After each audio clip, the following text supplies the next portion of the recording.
Hi friends.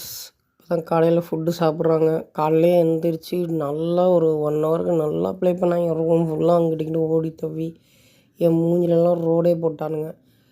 இப்போ தான் டயர்டாகி படுத்துருந்தாங்களா, சரி சாப்பாடு கொடுத்துட்டா தூங்கிடுவாங்கன்ட்டு இப்போ நல்லா சாப்பிட்டு தூங்கிடுவாங்க. கொரட்டை விட்டு நல்லா தூங்குவாங்க. அப்புறம் திரும்ப எந்திரிச்சு விளையாடுவாங்க. இதுதான் அவங்க வேலையே. ஓகே ஃப்ரெண்ட்ஸ், இப்போ வந்து இவங்களுக்கு ஃபுட்டு கொடுத்தாச்சு. சாரி ஃப்ரெண்ட்ஸ், இந்த சண்டே என்னால் மார்க்கெட் போக முடியல. கொஞ்சம் ஒர்க் இருந்தனால போக முடியாமல் போயிடுச்சு. போயிருந்தால் உங்களுக்கு ஒரு நல்ல வீடியோ அப்லோட் பண்ணியிருந்திருப்பேன். நம்ம நம்ம மேல் பீட்டாக்கும் ஒரு ஃபீமேல் பீட்டா வாங்கியிருந்துருக்கலாம். இவங்களுக்கும் ஒரு கூண்டு வாங்கிட்டு வந்திருப்பேன். சரி, இந்த வாரமும் வாங்க முடியாமல் போச்சு. இவங்க சேட்டை தாங்க முடியல ஃப்ரெண்ட்ஸ். கூண்டில் போட்டு அடைச்சா தான் கரெக்டாக இருக்கும். அடைச்சிட்டு நம்ம வெளியில் விடும்போது தான் நம்மக்கிட்ட ப்ளே பண்ணுவாங்க. அந்த மாதிரி ரெடி பண்ணணும் இவங்கள. நெக்ஸ்ட் வீடியோவில் உங்களுக்கு நல்ல நல்ல வீடியோஸ் இப்போ நெக்ஸ்ட் வீக் கண்டிப்பாக